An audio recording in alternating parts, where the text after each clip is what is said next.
우주의 역사를 주관하시며 인간들의 생사화복을 주관하시는 아버지께 영광과 찬양과 감사를 드립니다. 이 시간에도 수천 년 전에 다니엘을 통하여 계시하신 주님의 그 계시의 말씀을 듣기를 원합니다. 그리고 이 시대를 분변하기를 원합니다. 깨어있기를 원합니다. 다시 오실 예수 그리스도를 맞이할 수 있는 거룩한 신부 단장하기를 원합니다. 이 시간에도 말씀 가운데 함께하여 주시옵시고 성령께서 회중 가운데 운행하시며 함께하시는 귀한 시간 되게 하여 주시옵소서. 감사하며 예수 그리스도 이름으로 기도드립니다. 아멘. 다니엘서 6장입니다. 6장에 대해서 말씀드리겠습니다. 페르시아 법과 하나님의 법이라는 제목을 잡아봤습니다. 자, 페르시아 법보다는 하나님의 법에 순종하는 다니엘의 모습을 살펴보도록 하겠습니다. 자, 다니엘서 5장 30절 지난주에 우리가 봤습니다. 다니엘서 5장 30절 31절 말씀에 이런 말씀이 있습니다. 그날 밤에 갈대아 왕 벨사살이 죽임을 당하였고 메대 사람 다리오가 나라를 얻었는데 그때 다리오는 62세였더라. 자, 5장이 오히려 6장에서 시작되었으면 좋을 뻔했습니다. 자, 이 말씀을 보면서 바벨론, 갈대아 왕은 바벨론 왕입니다. 바벨론 마지막 왕 벨사살 왕자였죠. 실은 마지막 이제 벨사살 왕이 죽임을 당하고 메대 사람 페르시아입니다. 페르시아 제국이 이제 들어섰어요. 페르시아 사람 메대, 아직은 페르시아라고 볼 수가 없고 메대와 바사로 나누어져 있죠. 그래서 메대 사람 다리오가 나라를 얻었는데 그때 62세였더라 이렇게 말씀하고 있어요. 자, 바벨론이 망했습니다. 그리고 페르시아 제국이 시작됐습니다. 그 왕이 바로 누구냐 하면 다리오 왕이, 이제 여러분 기억나시죠? 지난번에 한 거 고레스 왕의 외삼촌이 됩니다. 그러면서 아스티아게스 메대 왕의 아들입니다. 자, 메대 왕의 아들이 바로 누굽니까? 다리오입니다. 그리고 딸이 만다린이라고 그랬어요. 그래서 만다린의 아들 캄비세스와 만다린 사이에서 태어난 아들이 고레스입니다. 그래서 외삼촌이 되겠습니다. 자, 그래서 우선 이 과도 정부가 제국이 형성되었을 때 과도 정부를 이끌었던 사람이 다리오입니다. 짧게 이제 하죠. 그리고 나서 고레스가 정복전쟁을 끝내고 메대와 바사를 합병해서, 왜냐하면 양팔로 다니엘서 2장에 보면 페르시아가 두 개의 팔로 나뉘어져 있잖아요. 그래서 두 개의 팔은 메대와 바사, 그것이 나중에 합병이 되면서 바사 제국은 오늘날로 말하면 바로 페르시아입니다.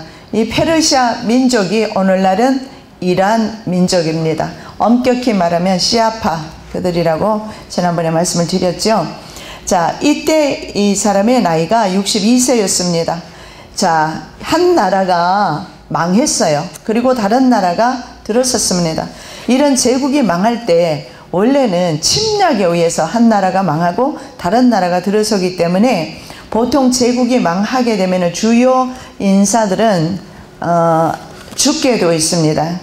근데 다니엘은 이미 바벨론 시대에도 총리를 했던 사람입니다. 그런데도 불구하고 그는 다시 페르시아 민족 가운데서도 다시 120도가 있어요. 그리고 그 위에 120명의 방백이 있어요. 근데 그 중에 세 사람의 총리를 세웠는데 그 중에 한 사람이 다니엘이었던 것을 보게 됩니다. 그래서 다니엘은 끝까지 제국이 망하면서 흥망성쇠가 이루어지는 가운데서도 살아남는 것을, 생존하는 것을 보게 됩니다. 생존뿐만 아니라 정귀한 그런 직책을 가지고 하나님의 영광을 선포하며 나타내는 것을 보게 됩니다. 자, 그가 이렇게 할 수 있었던 이유는 바로 하나님의 성령의 사람이었기 때문에 가능했습니다. 또 하나는 뭐냐면 다니엘은 굉장히 주님의 말씀을 따라 삶 속에서 성실하게 사는 사람입니다. 적어도 정해진 시간에 정해진 장소에서 예루살렘을 바라보면서 늘 기도하는 습관을 보면 참 젊은이답지 않게 굉장히 성실하고 정직하게 살아가는 모습을 볼 수가 있어요. 그래서 아마 이런 모습이 총리로서 받을 것이 아닌가. 그리고 그 다음 제국에서도 인정을 받은 것 같습니다. 어쨌든 3명의 총리 가운데서 1명이 되었고, 근데 그 3명 중에서도 너무나 뛰어났기 때문에 다리오 왕의 총애를 받았습니다. 그 총애를 받았기 때문에 그래서 성경에서는 다니엘이 총리들과 방백들 위에 뛰어났다. 그래서 왕은 그를 높여서 전국을 다스리게 했다. 그래서 이것 때문에 결국은 다른 총리들에게 시기 질투를 받지 않았는가 생각되는데, 그래서 6장의 내용은 뭐냐면 바로 시기 질투로 말미암아 너무나 하나님의 그 은혜와 그리고 성공하는 그 모습을 보고 사람들의 시기 질투를 받아서 사자굴에 던져지는 것이 바로 오늘 본문의 내용입니다. 자, 성경에도 그는 바로 하나님의 성령에 감동된 사람이라고 그렇게 말합니다. 명철과 성령님의 기름 부으심이 함께한 사람인 것을 볼 수가 있어요. 그래서 마지막 때에 정말 성도에게 정말 필요한 덕목이 뭐냐면 이 명철함이 있어야 됩니다. 또 하나는 성령의 기름 부으심도 있어야 돼요.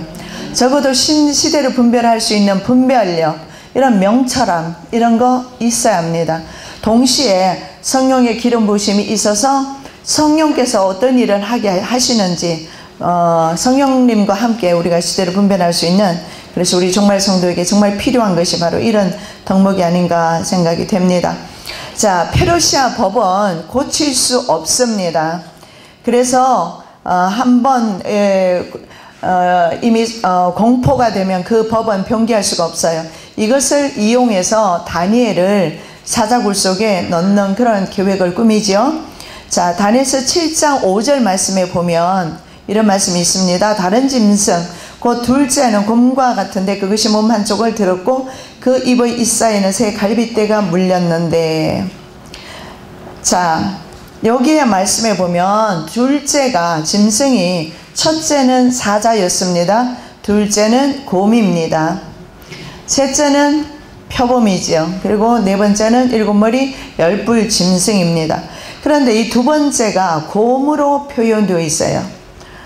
이 곰이 무엇을 하는지는 다음에 7장에 갔을 때 말씀드리고, 문제는 7장에서 다니엘은 페르시아 제국, 바사 제국을 곰으로 표현하는데, 곰은 동물 중에서 가장 미련하다고 합니다. 그래서 왜 곰으로 표현되었느냐면 페르시아 법이 미련했어요. 그래서 한번 공포되면 고칠 수가 없습니다. 그래서 곰으로 상징하고 있어요. 예를 들어 보면 와스티를 왕비로 술김에 폐위했어요. 그런데 그것을 자기가 공포했기 때문에 다시 돌이킬 수가 없었어요. 그래서 마음이 아파도 할 수 없이 다른 왕비를 맞이할 수밖에 없습니다. 그래서 다음에 나타난 왕비가 그 유명한 에스더 왕비입니다. 그 미련한 법 때문에 에스더가 성경에 등장하고 있습니다. 그리고 또 이런 일도 있었어요. 하만의 계획에 의해서 유대인들이 다 죽임당하게 되었습니다. 그랬을 때, 자, 이제 하만의 계획을 에스더가 알고서 왕께 아뢰고, 그리고 하만은 십자가 나무에 매달려 죽게 되고, 그런데 문제는 이제 아말렉 족속이 이스라엘을 죽이도록 명령을 받은 상태입니다. 근데 그것을 번복할 수가 없었어요. 그래서 할 수 없이 아하수에로 왕은 또 다른 법을 유대인들에게 내립니다. 너희들이 미리 방비해라. 그래서 유대인들이 먼저 아말렉 족속을 침으로, 그래서 그날이 바로 불임절입니다. 그래서 스스로 유대인들이 방비하는 그런 법을 실행했던 것을 보게 됩니다. 그래서 법이 얼마나 미련한지 알 수가 있어요. 자, 에스더 2장 1절에 나와 있죠. 그 후에 아하수에로 왕의 노가 그침에 와스티와 그가 행한 일과 그에 대하여 내린 조서를 생각하거늘, 아무리 생각해도 왕이 명령을 내린 거예요. 근데 왕이 번복할 수가 없어요. 그 다음에 에스더서 8장 1절에 11절에 보면 조서에는 왕이 여러 고을에 있는 유다인에게 허락하여 그들과 함께 모여 스스로 생명을 보호하여 각 지방의 백성 중 세력을 가지고 그들을 치려하는 자들과 그들의 처자를 죽이고 도륙하고 진멸하고 그 재산을 탈취하게 하되, 스스로 생명을 보호하도록 유다인들에게 또 다른 명령을 내린 것이 에스더 8장 11절에 나와 있습니다. 다리오 왕은 다니엘을 죽이고자 하는 그들의 음모를 알아챘습니다. 그리고 다니엘을 구하기를 위해서 백방으로 노력합니다. 할 수 있으면 처형하지 않으려고 저녁 늦게까지 해보지만 결국 자신의 그 반포된 법으로 말미암아 어쩔 수 없이 다니엘을 처형을 해야 하는 것이 성경에 나와 있어요. 자, 다니엘서 6장 14절 말씀에 왕이 이 말을 듣고 그로 말미암아 심히 근심하여 다니엘을 구원하려고 마음을 쓰며 그를 건져내려고 힘을 다하다가 해가 질 때에 이르렀더라. 아무리 힘을 써도 할 수가 없었어요.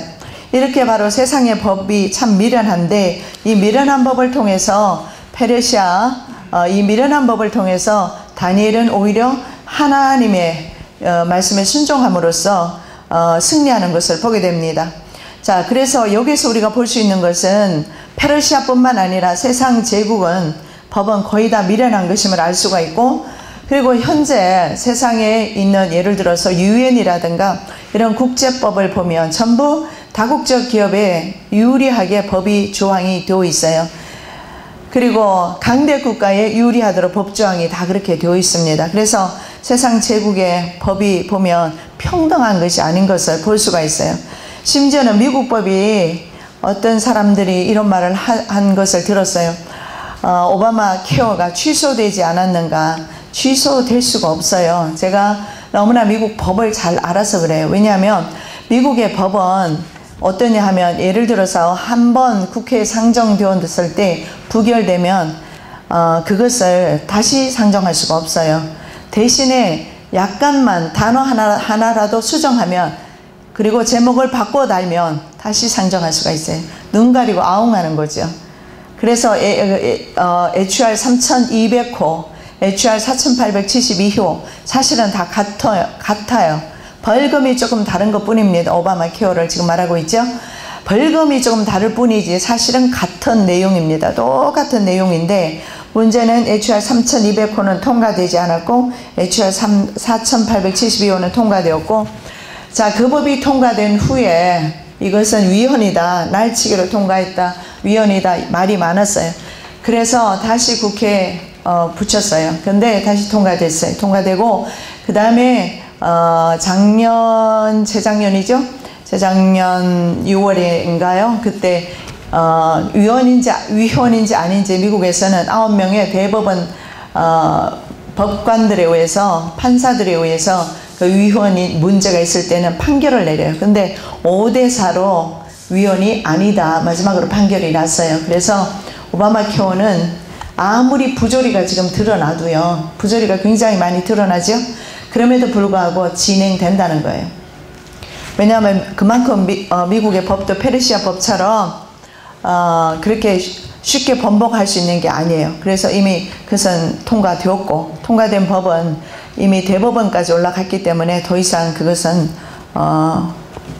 돌이킬 수가 없어요. 그래서 오바마 대통령이 그렇게 말했잖아요. 이미 우리는 건너지 못할 강을 건넜다. 자기가 건너게 하고서 건너지 못할 강을 건넜다. 이 한마디로 집약적으로 표현하고 있어요.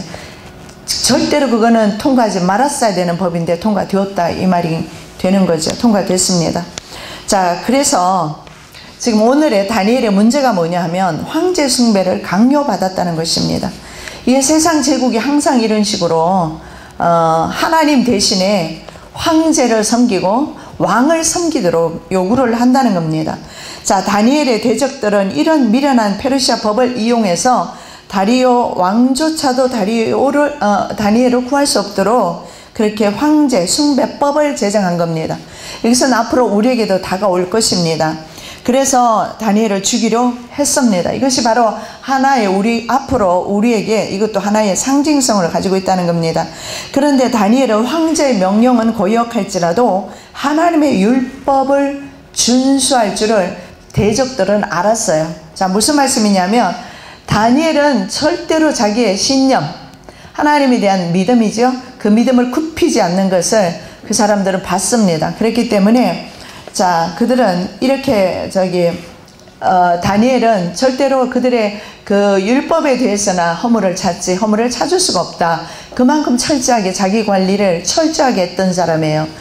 그랬기 때문에 이 다니엘이 반드시 하나님의 율법을 준수하기 위해서는 왕의 법을 어긴다는 것을 알았기 때문에 그러면 황제를 숭상하는 한 달 동안은, 앞으로 한 달 동안은 그 어떤 다른 신에게도 절하지 말라, 예배하지 말라, 그리고 어떤 하나님이라도 섬기지 마라, 그리고 황제에게 절해라. 왜냐하면 당시의 황제는요 신으로 표현됐습니다. 신이거나 아니면 신의 아들이었어요. 그렇기 때문에 당연히 황제에게 절하는 것은 당연한 일입니다. 그래서 앞으로 한 달 동안은 그렇게 하자.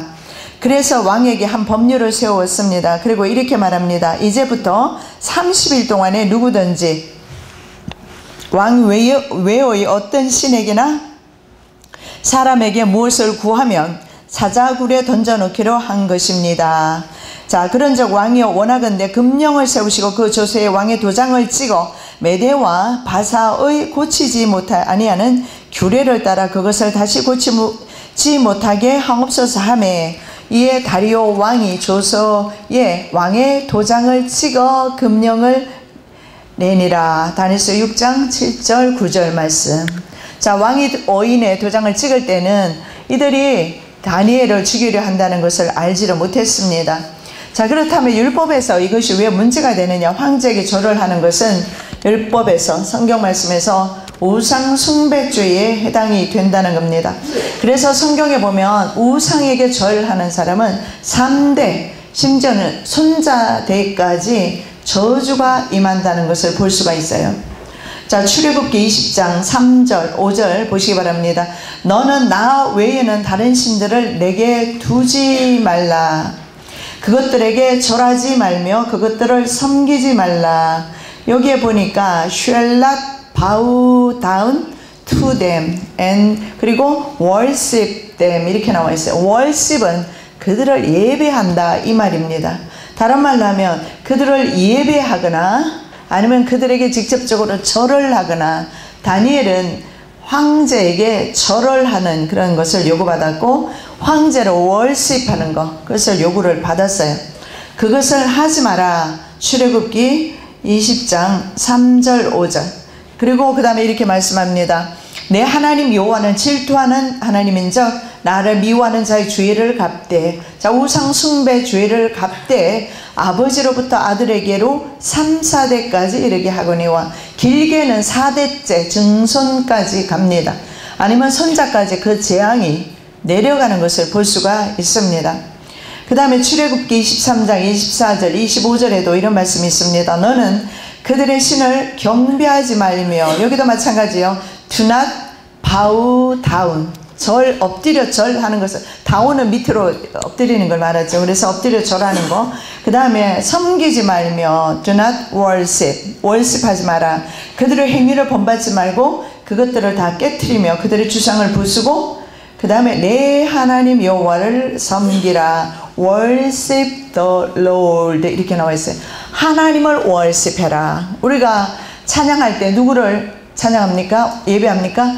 하나님. 기도할 때도 하나님, 말씀드릴 때도 하나님, 오직 하나님, 하나님께 영광이에요. 그런데 세상 권력은 하나님께 영광 돌리지 말고 내게 돌려라 이렇게 말합니다. 고대로부터 지금까지 계속 권력은 사람들에게 절을 하도록 요구를 하고, 성경의 율법에서는 세상 사람에게나 우상에게 절하는 것은 하나님께서 보실 때 우상 숭배 죄는 3, 4대에 이르는 그런 굉장히 큰 죄, 멸망당하는 죄임을 볼 수가 있습니다. 근데 이스라엘이 우상 숭배의 길을 처음부터 갔습니다. 출애굽하자마자부터 그들은 우상 숭배의 죄를 갔습니다. 그리고 마지막 이스라엘이 멸망할 때도 우상 숭배 때문에 멸망했어요. 그리고 마지막 우리 인류도 결국은 우상 숭배를 강요하게 될 것입니다. 그래서 우상을 섬길 것이냐 하나님을 섬길 것이냐 선택해야 되는 그런 시점에 우리가 와 있어요. 옛날이나 지금이나 마찬가지로 세상 권력은 자기네들에게 절하기를 요구하고 하나님의 법은 세상에게 절하는 경우에 하나님의 예로부터 떨어진다는 사실을 보여주고 있어요. 그래서 지금은 온 세계와 심지어는 교회까지 우상과 연합했습니다. 그래서 하나님을 배도하는 길로 가고 있습니다. 출애굽기 32장 1절 4절 보면 다 읽진 않겠습니다. 아주 길지요. 자, 모세가 산에서 내려오지 않습니다. 그러니까 아론에게 이렇게 말하죠. 일어나라, 우리를 위하여 우리를 인도할 신을 만들라. 우리는 하나님의 영광을 위하여, 하나님의 영광을 선포하기 위하여, 하나님을 예배하기 위하여 지음을 받았지 우리 자신의 영광을 위해 지음받은 게 아니에요. 우리의 목적은, 우리를 세상에서 불러낸 이유는 하나님을 예배하라고 불러내셨지 나의 영광을 위한 것이 아니에요. 근데 사람들은 나를 위하여, 하나님은 어떻게 합니까? 내가 만든 내 틀 안에 하나님을 가둬버리는 것을 볼 수가 있어요. 그것이 바로 금송아지입니다. 그래서 이스라엘이 최초로 만든 우상이 금송아지예요. 이 금송아지 우상은 이스라엘의, 아니요, 이집트 우상이었어요. 이집트 사람들이 금송아지를 섬겼어요. 그래서 뭡니까? 이스라엘이 보고 들은 것이 그거밖에 없어요. 보고 들은 것이 우상 만드는 거, 그리고 금송아지 만들어 놓고 절하는 거, 이거 보았어요. 그래서 본대로 이스라엘도 바로 따라하는 겁니다. 그래서 하나님을 어디에? 송아지로 만들어 버렸어요. 하나님은 얼마나 기분 나쁘시겠어요. 우리 하나님을 그 작은 송아지, 그리고 그 송아지에다가 절을 하는 겁니다. 우리가 생각할 땐 참 미련하다. 어떻게 송아지 한 마리 만들어 놓고 거기다 절을 하는가? 우리는 어때요? 우리 마음속에 온갖 송아지와 같은 우상들 가득 차 넘치잖아요. 우리 눈에 단지 보이지 않는 것 뿐이지 우리 마음속에 그런 사실 금송아지 많이 있어요. 이미 우리는 뭡니까? 의식이 중요한 것이 아니라 우리의 마음이 주님으로부터 멀어졌다면, 세상으로 가득 차 있다면 세상 송아지가, 금송아지가 우리 속에 가득 차 있음을 인정해야 합니다. 자, 그래서 우리를 위해서 우리를 인도한 신을 만들어라, 만들어 달라, 이렇게 말합니다. 그리고 우리를 인도하는 사람 도대체 지금 어디 있는지 알 수가 없다. 그러면서 말할 때 아론이, 그러면 너희 아내와 자녀의 귀에서 금고리를 빼어서 가져와라. 그래서 다 가져왔어요. 폐물을 다 가져왔어요. 오늘날도 미래에 대해서 성공하기 위해서 얼마나 많은 사람들이 재물을 바치면서 굿을 하거나 뭐 이런 것들 많이 하잖아요. 예나 지금이나 똑같은 것 같아요. 그래서 이것을 부어서, 사람들이 가져온 금을 부어서 뭘 만들었습니까? 송아지를 만들었어요. 그리고 아론은 이렇게 말합니다. 자, 뭐라고 말해요? 너희를 애굽 땅에서 인도하여 낸 너희의 신이로다. 자, 분명히 송아지가 인도해내지는 않았어요. 하나님이 인도했어요. 근데 왜 이렇게 말을 할까요? 하나님을 송아지로 만들어 놓고, 그러니까 눈에 보이고 잡히고 뭔가 해야 인간은 안심을 하는 겁니다. 하나님이 눈에 보이지 않으면 불안한 겁니다. 그러나 보지 않고 믿는 믿음이 크다고 성경에서 그렇게 말씀하고 있어요. 그래서 우리는 정말 하나님을 우리의 생각 속에, 우리의 관념 속에 가두지 마시고, 편만하신, 온 우주의 편만하신, 그리고 온 우주의 창조주가 되시며 온 세계를 이끌어 가시는 역사의 주인 되시는 하나님을 인정하시기를 바랍니다. 그 하나님을 그렇게 인정할 때에 우리는 주님의 종으로서 주님 앞에 있을 수가 있는 거예요. 그렇지 않고 내 문제 가운데서만 주님을 보려고 하면 답답하기 그지없어요. 아, 주님은 아무것도 안 하시니까요. 내가 내 틀 안에 주님을 가두기 때문에 그렇다는 것을 볼 수가 있어요. 자, 성경에 보면 버가모 교회, 계시록에 보면 버가모 교회가 나오죠. 7교회 중에 버가모 교회가 나오는데 황제 숭배 온상이었습니다. 버가모 교회도. 지금 우리가 봤을 때 다니엘 시대도 마찬가지지만 버가모 교회도 마찬가지입니다. 자, 버가모 교회는 분명히 하나님께서 말씀하신 그 하나님의 말씀이 있었어요. 그런데도 불구하고 사람들은 자꾸 하나님께서 계시하신 말씀보다는 자기의 생각에 이익되는 좀 귀에 솔깃한 그런 음성을 듣고 싶은 겁니다. 쉽게 말씀드리면 사람들의 심리 가운데 있는 것이 뭡니까? 미래를 알고 싶고 계시받고 싶고 알고 싶고, 그래서 신령하다 그러면 다 쫓아갑니다. 어디에 그 사람이 있든 간에, 전국의 어느 곳에 있든지 간에 다 찾아갑니다. 신령한 곳이 있다면, 신령한 사람이 있다면 찾아가요. 인간의 심리가 그런 것 같습니다. 그렇게 해서 자꾸 자기 자신의 어떤 하나님의 계시된 말씀보다는 자기에게 듣기 좋은 말씀을 듣고 싶어 하는데, 그런 거 아무리 들어봤자 자기의 삶 가운데서는 그게 별로 유익이 없어요. 정말 중요한 것은 때로는 내게 그 말씀이 해가 되고, 때로는 그 말씀 때문에 손해가 되고, 그 말씀 때문에 내가 정말 내 마음에 기쁘지 않는 그런 말씀이라도 하나님의 말씀은 공의로운 말씀이세요. 그래서 그 말씀이 우리에게, 그 말씀을 따라 살 때 그 말씀의 효력이 있는 것이지, 말씀을 우리 귀에 좋게, 우리 귀에 좋게 해석해서 내지 계시받아서 그런 거 쫓아갈 때 실패하게 됩니다. 믿음이. 그런데 이스라엘 사람들도 표적과 이런 이적을 굉장히 좋아했어요. 신약 성경에 보면 이스라엘 백성들이 좋아했던 것처럼, 왜 그러냐면 피지배 민족으로 이스라엘은 항상 많이 살았어요. 오랫동안. 항상 보면은 강대, 지금 오늘 열강들이죠. 북쪽에 보면 아수리아, 오른쪽으로 보면 바벨론, 그 다음에 페르시아, 그 다음에 왼쪽으로 가면 로마, 그리스, 남쪽에는 이집트, 이런 나라들이 계속해서 열강들의 그 각축전에 희생됐어요. 그래서 이들은 뭔가 있잖아요. 미래에 확실한 어떤 하나님의 표적들을 보기를 원했어요. 그런데 하나님께서는 표적이 뭐라고 했습니까? 내가 바로 너희에게 주는 표적이라고 그랬어요. 하늘로서 내려오는 산떡, 생명의 떡, 내가 표적이다. 주님은 주님 자신을 우리에게 주시기를 원하신다는 사실을 아셔야 합니다. 그런데 우리는 우리 식대로 하나님을 믿고 우리의 틀 안에 주님을 가둬버리는 때가 많이 있어요. 자, 욕망을 채우기 위해서 그랬습니다. 이 시대도 마찬가지예요. 자, 발람이, 이거는 민수기에 나오는 말씀이죠. 발람은 누굽니까? 선지자입니다. 근데 돈 받고 이혼하는 선지자예요. 변질된 선지자. 발락은 정치 지도자입니다. 에나지금이나 종교 지도자와 정치 지도자가 결탁해서 항상 그 백성들로 하여금 우상의 제물을 먹게 하는데, 이때 발락과 결탁해서 이스라엘로 하여금 우상의 제물을 먹게 함으로 하나님으로부터 떨어지게 만들었어요. 자, 욕망을 채우기 위해서 하나님의 말씀을 이용하는 것입니다. 그것을 계시록 2장 14절에서 말씀하는 거예요. 버가모 교회에 이런 무리들이 있었다라는 것을 말씀을 하고 있어요. 그러나 내게 두어 가지 책망할 것이 있나니 거기 내게 발람의 교훈을 지키는 자들이 있도다. 발람이 발락을 가르쳐 이스라엘 자손 앞에 걸림돌을 놓아 우상의 제물을 먹게 하였고 또 행음하게 하였느니라. 베드로후서 2장 15절 말씀입니다. 그들이 바른 길을 떠나 미혹되어 부올의 아들 발람의 길을 따르는도다. 민수기에 나오는 그 내용을 바로 베드로 사도도 요한 사도도 말하고 있습니다.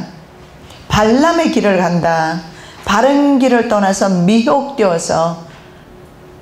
자, 발락과 발람의 관계는 조금 전에 말씀드린 것처럼 정치 지도자와 그 다음에 종교 지도자가 연합합니다. 그래서 종교에 연합하는 것을 보여주는 겁니다. 그래서 일곱 무리 열불 짐승, 마지막 세상 제국 적그리스도 제국입니다. 적그리스도 일곱 무리 열불 짐승을 탄 음녀. 자, 여기에 보면 계시록 13장 1절 이하에 보면 바다에서 올라오는 짐승이 있어요. 이것이 바로 적그리스도입니다. 이 적그리스도와 계시록 17장에 보면 일곱 머리 열뿔 짐승, 바로 계시록 13장 1절 이하에서 나오는 일곱 머리 열뿔 짐승입니다. 일곱 머리 열뿔 짐승 탄 여자가 나와요. 여자는 성경에서 교회를 가리켜요. 그래서 결국은 세상 권력을 타고 있는 교회를 보여줍니다. 이것이 바로 로마 교황청으로 거의 다 보고 있습니다. 자, 종교 지도자와 정치 지도자가 연합해서 이 종교 지도자는 뭘 하느냐? 계시록 13장 11절 이하에 보면 종교 지도자에 대해서 나옵니다. 땅에서 올라오는 짐승이죠. 이 땅에서 올라오는 짐승을 뭘 하느냐면 바다에서 올라온 짐승을 위해서 우상을 만들게 되죠. 그리고 그 우상에게 절하게 하고 그 다음에 누구든지 표를 받지 않으면 매매를 못하게 하고 누구든지 모든 사람에게 표를 받게 합니다. 그리고 표를 받지 않으면 짐승표, 그를 받지 않으면 매매를 못하게 하고 그렇게 해서 결국은 경제까지 장악해서 이제 마지막 때 이제 정치, 종교, 경제가 연합하여서 마지막 때는 성도들로 하여금 배교하게 합니다. 하나님으로부터 떠나게 합니다. 경제로부터 자유로운 사람 없지 않습니까? 그리고 종교 가운데서 이렇게 연합하게 만들어요. 하나님을 떠나게 하는 것이 아니라 하나님을 우상으로 만드는 겁니다. 바로 WCC 그 연합운동이 바로 에큐메니즘이라는 게 바로 그겁니다. 예수만 그리스도가 아니다. 예수는 그리스도이다. 맞습니다. 그러나 예수 외에도 그리스도가 또 있다. 다른 종교에 다 그리스도가 있다. 모하메 그리스도, 모택동 그리스도 다 있다. 이것이 종교다원주의, 에큐메니즘입니다. 한 지붕이 있고 전 세계 모든 민족은 이제 한 지붕 아래, 한 하나님 안에, 한 하나님 아래 형제 자매이다. 이것이 바로 그들의 주장이지요. 그래서 교회와 정치가 연합해서 이제 하나님을 배교하고 그리고 정치 리더는 하나님의 자리에 앉게 되고 그리고 종교 지도자는 하나님의 자리에 앉은 정치 지도자를 위해서 세상 사람들로 하여금 절을 하게 합니다. 그것이 바로 버가모 교회에서 황제 숭배 그리고 다니엘 시대 때도 바로 이런 일이 일어났던 겁니다. 자, 요한계시록에 나오는 7 교회 중 버가모 교회 2장이 나오죠. 사단의 위가 있다 이렇게 말합니다. 그래서 우상에게 절하지 않았던 사람이 있었어요. 안디바와. 이 안디바와 같은 성도들을 죽였어요. 그 사탄의 위는 바로 이 시대를 음행에 더러운 포도주로 세상을 취하게 하고 성도들의 피와 증인의 피에 취했다. 13장 6절에서 그렇게 말씀합니다. 자, 로마 교황청을 상징하죠. 자, 버가모 하는 뜻이 무슨 뜻이냐면 이중 결혼, 결혼의 산 뭐 이런 뜻이 있어요. 자, 탑과 결혼한 국교 시대임을 볼 수가 있어요. 버가모 교회 시대가 국교 시대입니다. 참 여러분 참 아이러니하지요. 로마가 기독교를 핍박할 때는요, 기독교가 굉장히 활발하게 생명력 있게 전파됐어요.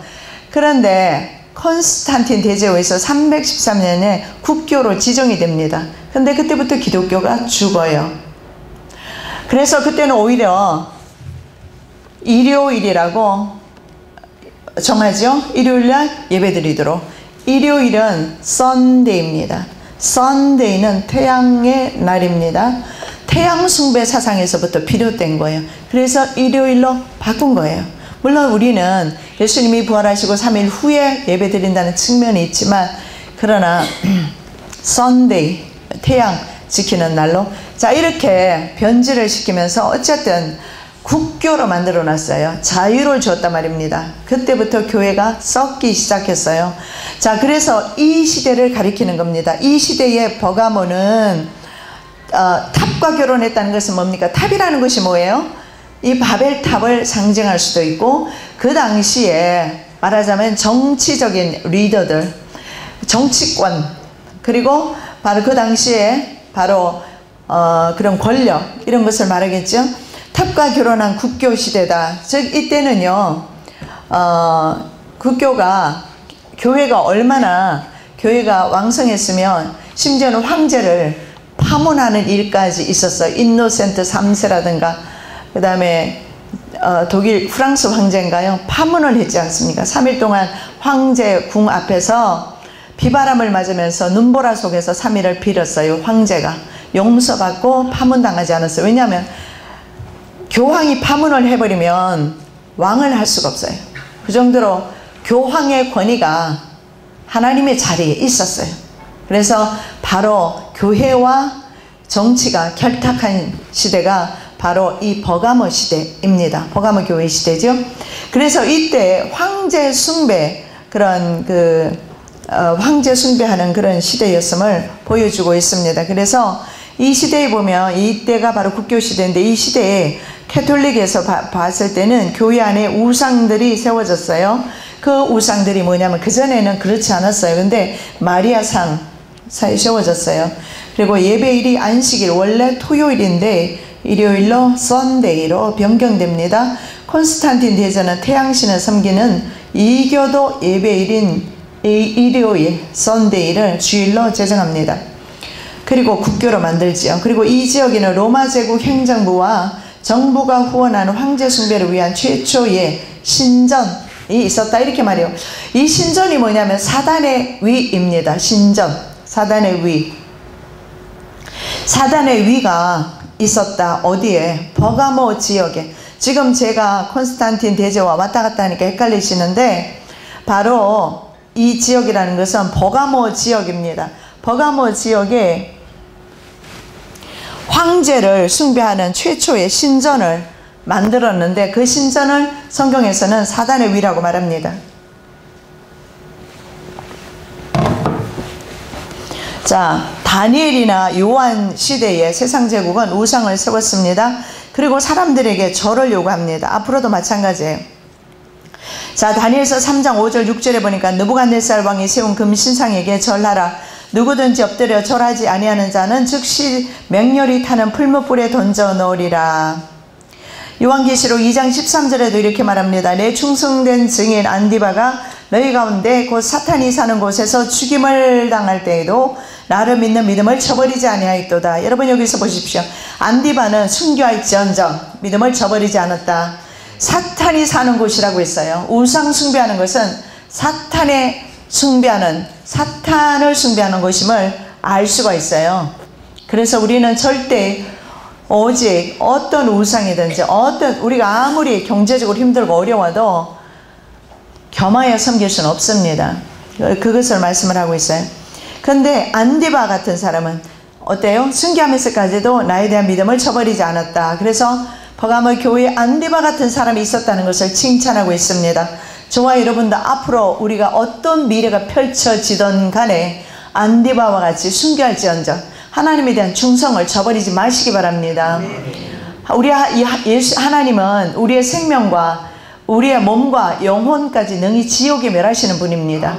사람들은 우리의 생명을 단지 우리의 목숨을 멸할 뿐이고 죽일 뿐이지만 하나님은 영혼까지 지옥에 멸하신다. 예수님 말씀하셨죠. 그래서 세상 권력에 대해서 우리가 두려워하지 않는, 오히려 세상 권력은 결국은 하나님의 손안에 있다는 것을 아셔야 합니다. 역사의 주인은 하나님이심을 다니엘이 지금 증거하고 있지 않습니까? 이것을 성경에 기록한 것은 마지막 때 우리들에게도 이러한 일이 일어났을 때 다니엘처럼 끝까지 하나님의 명령을 따라서 순종하는 삶을 살아라. 그래서 우리에게 오늘도 교훈의 말씀을 주고 있습니다. 자, 요한 사도가 활동하던 시대처럼 오늘도 종교와 정치가 결탁해서 하나님을 배도한 일을 하게 됩니다. 탑과 교회의 연합이죠. 오늘날 신세계 정부 New World Government입니다. 그리고 단일 종교통합운동 일치하죠. 자, 신세계 정부가 뭘 주도하고 있어요? 단일 정부입니다. 단일 화폐입니다. 그 화폐, 몸에 넣는 화폐 사용하지 않으면 매매 못하게 하죠. 완벽 통치하기 위해서. 그리고 세 번째가 뭡니까? 그들이 추구하는 겁니다. 단일 종교입니다. 단일 종교.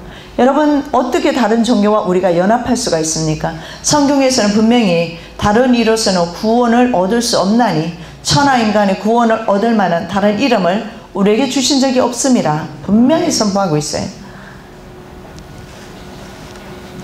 이 시대는 강제로 짐승표를 받게 함으로 사람들을 유혹합니다. 문제는 이 표가 전 세계 사람들의 국제 신분증을 겸하게 되는 것입니다.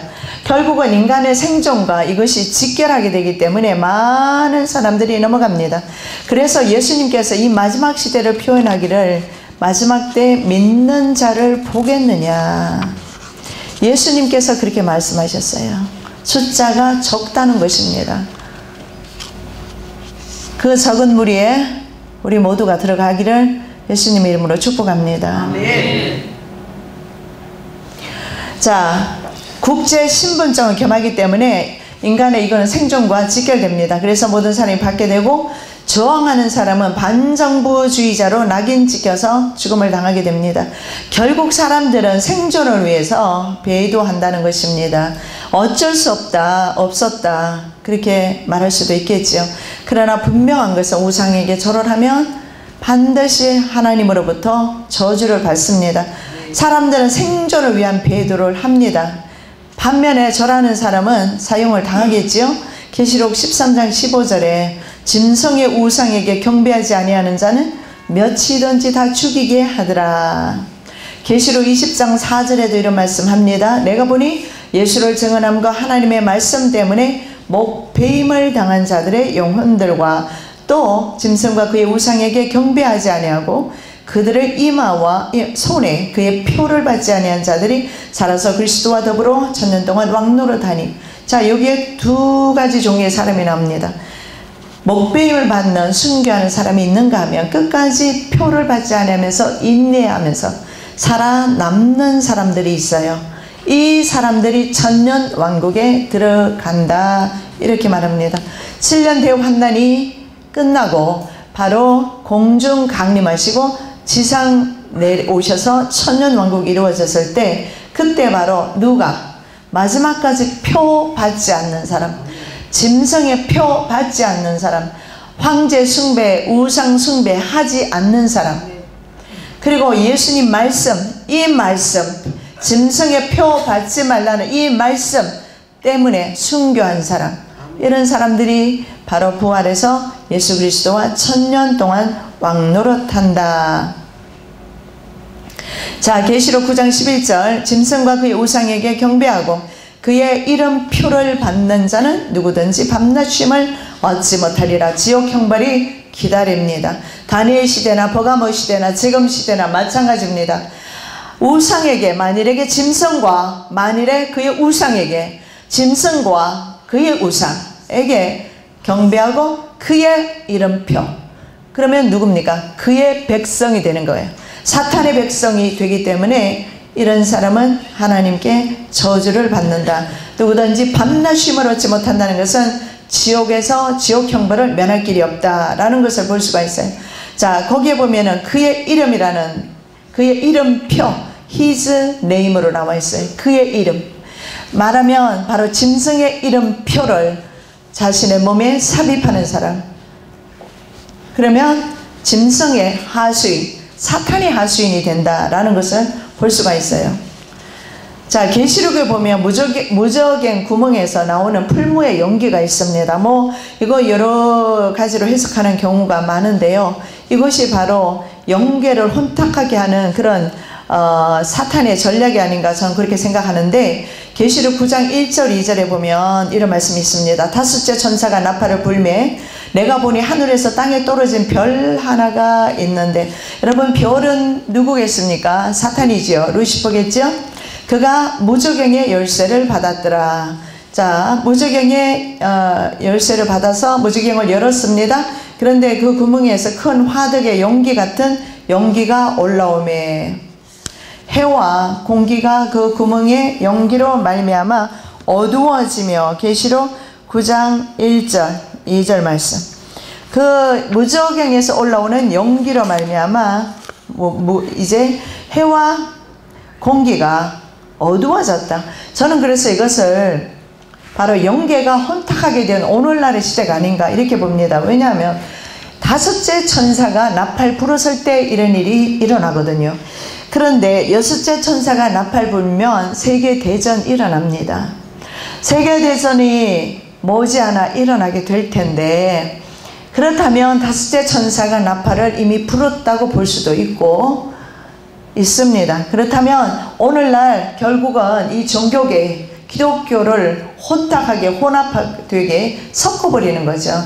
결국은 하나님에 대한 신앙을 이방 신앙과 섞어요. 다른 신들에 대한 숭배와 섞어버립니다. 그렇게 해서 하나님에 대한 그 신앙을 변질시켜버립니다. 변질시켜서 결국은 참 진리가 무엇인지 알지 못하도록, 그래서 진리와 거짓을 분별할 수 없는 그런 시대가 되었음을 볼 수가 있습니다. 여러분 그렇잖아요.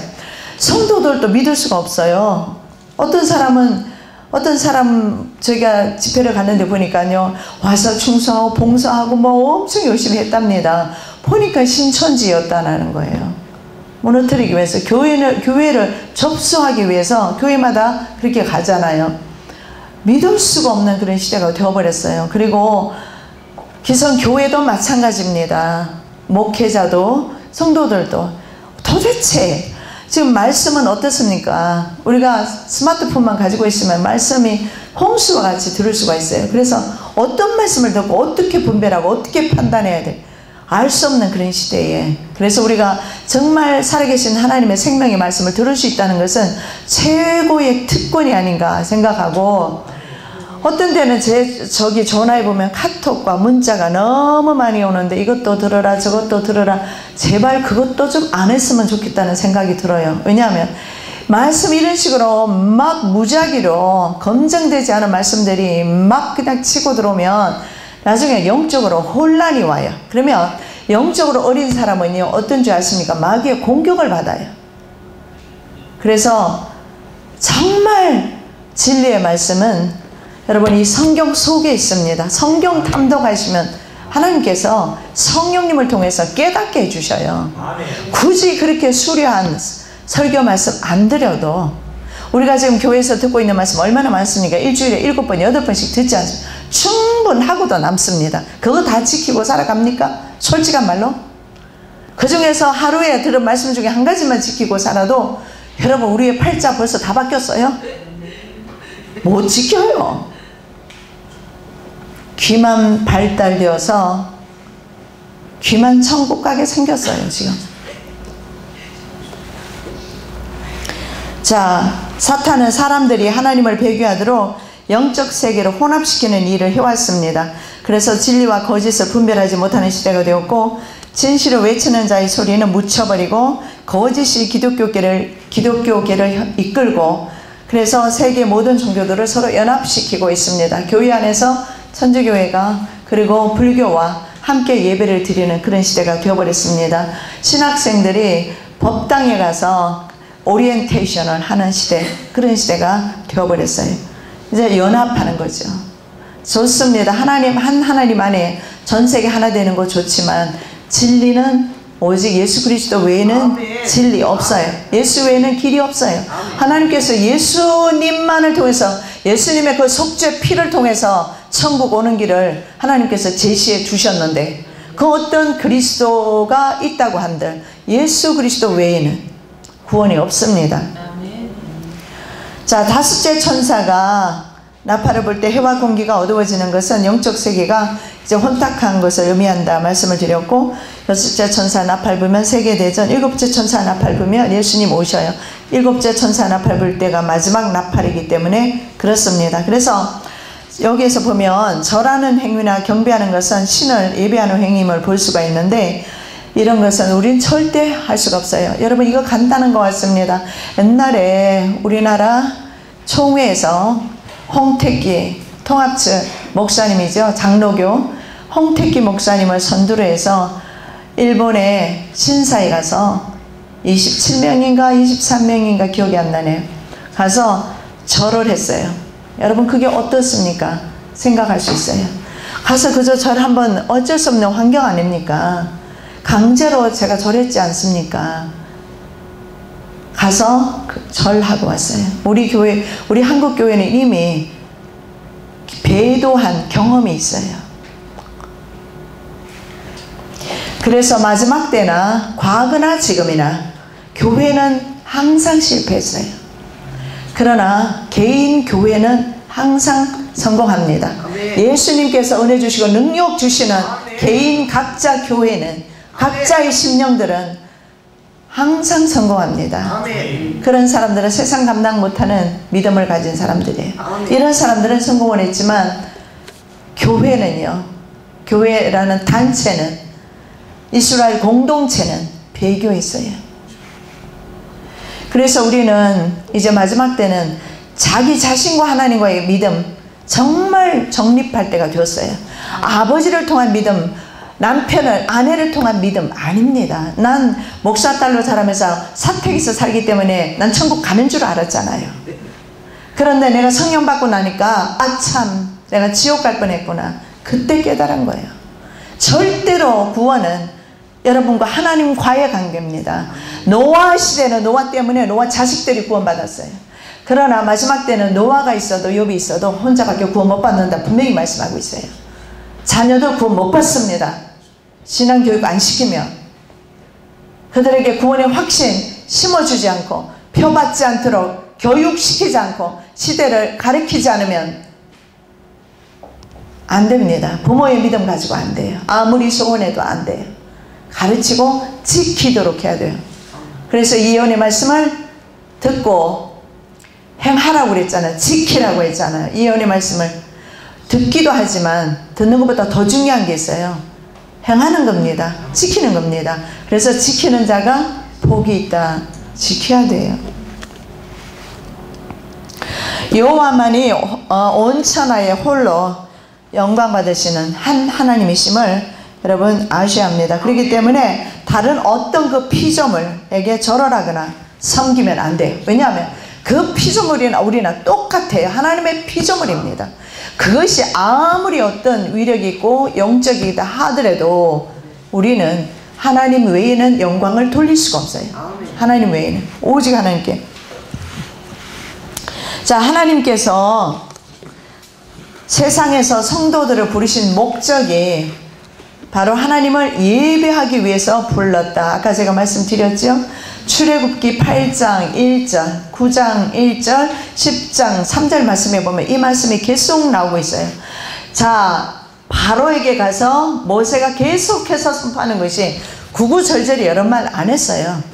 계속했던 말이 바로 이겁니다. 내 백성 내 보내라. 그들이 나를 설부할 것이니라.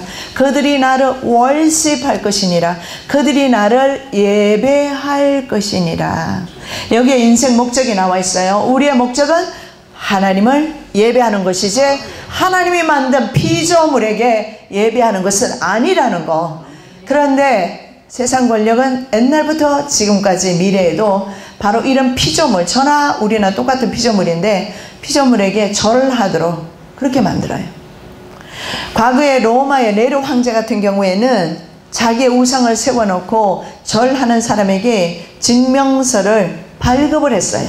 이 증명서는 사탄의 하수인이 되었다는 증명서, 다시 말씀드리면 사탄 자녀라는 짐승 숭배 증명서입니다.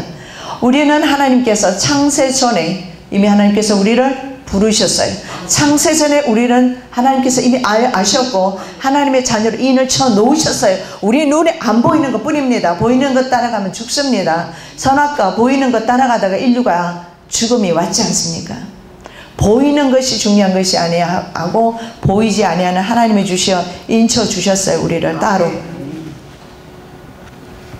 자, 그래서 이 다니엘에 대해서 절하지 않았어요. 다니엘은 여전히 절하지 말라고 했어요. 다른 신에게. 하나님에게 절하지 말라고 그래요. 세상은. 근데 다니엘은 끄덕도 하지 않았어요. 그냥 절합니다. 자, 다니엘은 종교적인 문제 외에 아무 고스골이 찾을 수가 없었어요. 그래서 그들은 황제 숭배법을 제정해서 한 달 동안 누구에게도 절하지 말게 했어요. 그리고 고대 근동 지역에서는 왕을 신의 대리자 또는 신의 아들로 생각해서 존귀 여겼습니다. 절하는 것도 보통 항상 있었던 일입니다. 그런 까닭에 왕은 완전하며 왕의 명령도 완전 무결하다 이렇게 생각합니다. 그래서 왕의 조서 요인이 찍히면 왕 자신도 절대 변개할 수 없었고 그대로 백성들은 따라 해야 했습니다. 자, 이 법의 혜택을 유대인들이 받은 적이 있었습니다. 언제냐면 BC 536년부터 16년 동안 도비아, 산발라 등의 사마리아 사람들 또 뭐 여러 가지 여러 사람들의 대적들이 있었어요. 그래서 예루살렘의 성전 짓는 것이 중단이 되었어요. 왜냐하면 이들이 이들이 뭘 했느냐면 황제에게 편지를 보냈어요. 이스라엘의 역사를 살펴보면 항상 반역하는 무리입니다. 이들이 도성을 쌓아서 또 반역하려 할 것입니다. 그래서 성전 건축 공사가 중단이 되어서 16년 동안 짓지 못하고 있었어요.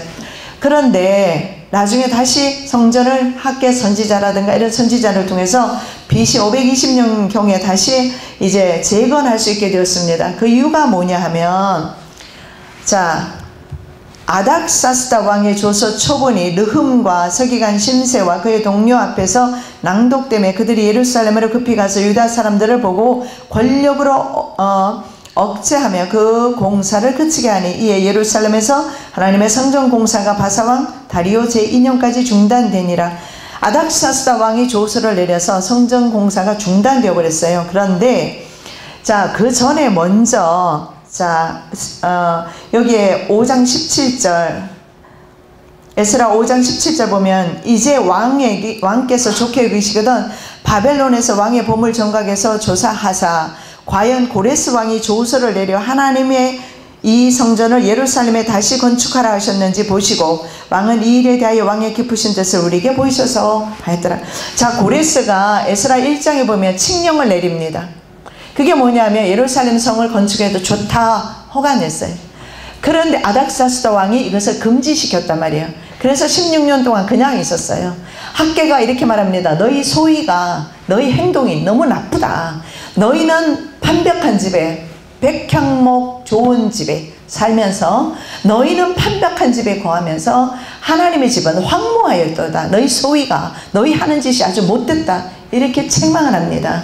그러면서 성전 지을 시기가 아니야 이렇게 말은 악하다 이 말입니다. 그렇게 말하면서 다시 상소를 올리기를, 한번 옛날에 선조 왕의 칙령을 한번 살펴보라는 거예요.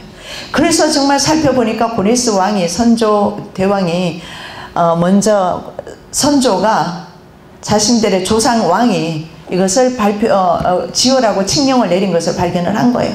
그래서 16년 후에는 성전을 건축할 수가 있었어요. 그래서 법이 문제가 아니라 결국 그들에게는 성전을 짓고자 하는 마음이 없었다는 것을 볼 수가 있습니다. 그래서 에스라 6장 1절 2절에 이렇게 말합니다. 다리오 왕이 조서를 내립니다. 조서를 내려 문서창고 곧 바벨론에 보물을 쌓아둔 보물 정각에서 조사하게 하여 메대도 앙메다 궁성에서 한 두루마리를 찾았으니 거기에 기록하였으되, 그게 뭡니까? 바로 이제 그 선포된 것을 기록을 찾아내죠. 에스라 6장 13절, 다리오 왕의 조서가 내림에 유브라데 강 건너편 총독 다뜨네와 스달보스네와 그들의 동관들이 신속히 준행하니라. 자, 다니엘서 6장 9절로 돌아갑니다. 다니엘은 이 조서의 왕의 도장이 찍힌 것을 알고도 자기 집에 돌아가서는 윗방에 올라가 예루살렘으로 향한 창문을 열고 전에 하던 대로 하루 3번씩 무릎을 꿇고 기도하며 그의 하나님께 감사하였더라. 자, 여러분, 세상 법과 하나님의 법이 충돌하였을 때 우리는 약하게 세상 법을 따를 것입니까? 다니엘은 하나님을 선택합니다. 그래서 세상으로부터 고소를 당했습니다. 그런데 세상으로부터 고소를 당하고 위험에 처했지만 하나님께서 살아계신 증거들을 보여주셨죠. 사자굴 속에서 구해낸 겁니다.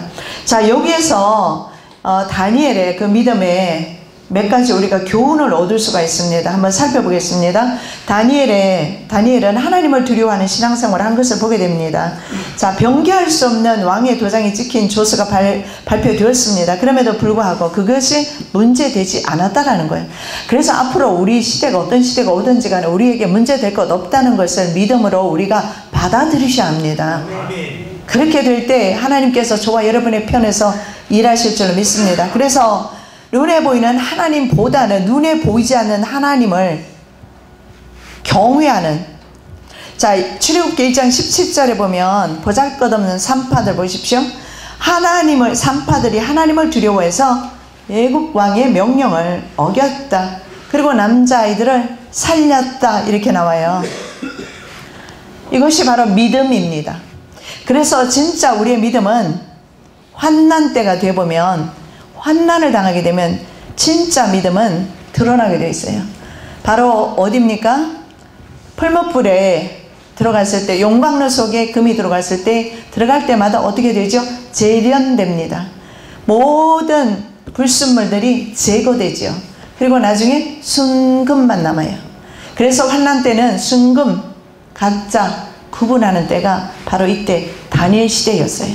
그리고 앞으로 우리 시대가 될 것입니다. 자, 그래서 다니엘처럼, 그리고 앞으로 우리의 믿음이 될 것입니다. 히브리서 11장 33절 38절 말씀이 바로 세상이 감당하지 못할 믿음의 사람, 이런 사람은 세상이 감당하지 못하느니라, 이렇게 나와 있죠. 자, 그들은 믿음으로 나라들을 이기기도 하며, 누가 이겼죠? 다니엘. 그리고 그 다음에 말씀에 의를 행하기도 하며, 약속을 받기도 하며, 사자들의 입을 막기도 하며, 불의 세력을 멸하기도 하며. 불이죠. 다니엘의 세 친구가 불에 들어갔잖아요. 그래서 거기서도 이겼어요.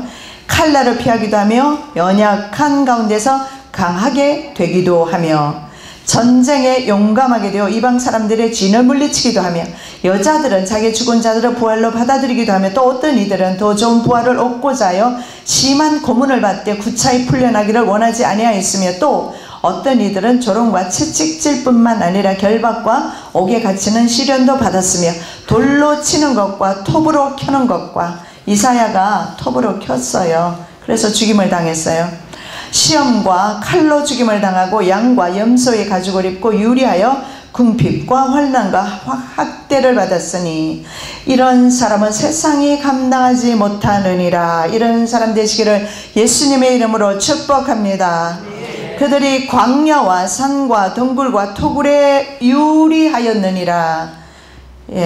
바로 하나님을 두려워하는 인간 세상, 인간 왕을 두려워하지 않았어요. 부와 산파입니다. 보잘것없는 산파도 어땠습니까? 애굽 왕의 명령은 어겼다. 대신에 하나님을 두려워했다. 인간 왕의 명령은 때로는 감옥에 갈 수도 있어요. 그러나 하나님 말씀을 끝까지 붙잡을 때 우리의 생명이 보존된다는 사실입니다. 자, 다니엘에게서 볼 수 있는 또 하나는 규칙적인 기도 생활을 한 것을 볼 수가 있어요. 자, 다니엘은 똑같은 그런 무서운 법령이 내려졌음에도 불구하고 얼마나 무섭습니까? 그거 어기면은요, 며칠 굶겨놓은 사자 밥이 되는데 얼마나 무섭습니까? 그런데도 불구하고 다니엘은 항상 정해진 시간, 정해진 장소에서 하던 습관대로 기도했습니다. 여러분, 적들이 적당하게 눈치채지 못하도록 시간만 살짝 변경해도 좋을 텐데요. 아니면 장소라도 살짝 바꿔버리든지 그러면 되잖아요. 그래도 주님 기도 받으실 텐데요. 주님은 우리의 중심을 보십니다. 기도 시간을 변경하거나 창문을 닫아버려도 안 볼 텐데, 창문도 여전히 습관대로 열어놓고 예루살렘을 향해서 기도했습니다. 그리고 그는 사자굴에 던져졌어요. 자, 다니엘서 6장 20절에 이렇게 묻습니다. 다니엘이 든 굴에 가까이 이르러서, 다리오 왕이죠, 슬피 소리질러 다니엘에게 묻되, 살아계시는 하나님의 종 다니엘아, 내가 항상 섬기는 내 하나님이 사자들에게서 능히 너를 구원하셨느냐 하니라. 영광의 주님을 찬양합니다. 자, 우리를 통해서 하나님께서 영광 받으신다는 사실 우리가 꼭 기억하시고, 자, 그 다음에 환경에 관계없이 하나님께 감사하는 거 보이시죠? 네. 자, 기도할 수 있는 환경 아닙니다. 그런데 전에 하던 대로 여러분, 어떤 어려움이 오더라도 기도하는 습관 버리지 마시기 바랍니다. 어떤 손해가 올지라도 기도하는 습관 버리지 마시기 바랍니다. 그대로 하시기 바랍니다. 하던 대로. 우리가 어떤 어려움이 오고 환난이 온다 할지라도, 이 지구상에 대환난이 온다 할지라도 여러분 끝까지 믿음 지키시기를 예수님의 이름으로 축복합니다. 자, 다니엘의 형통. 자, 다니엘이 그렇다고 죽었습니까? 안 죽었어요. 오히려 다니엘을 통해서 하나님께서 더 높여주셨죠.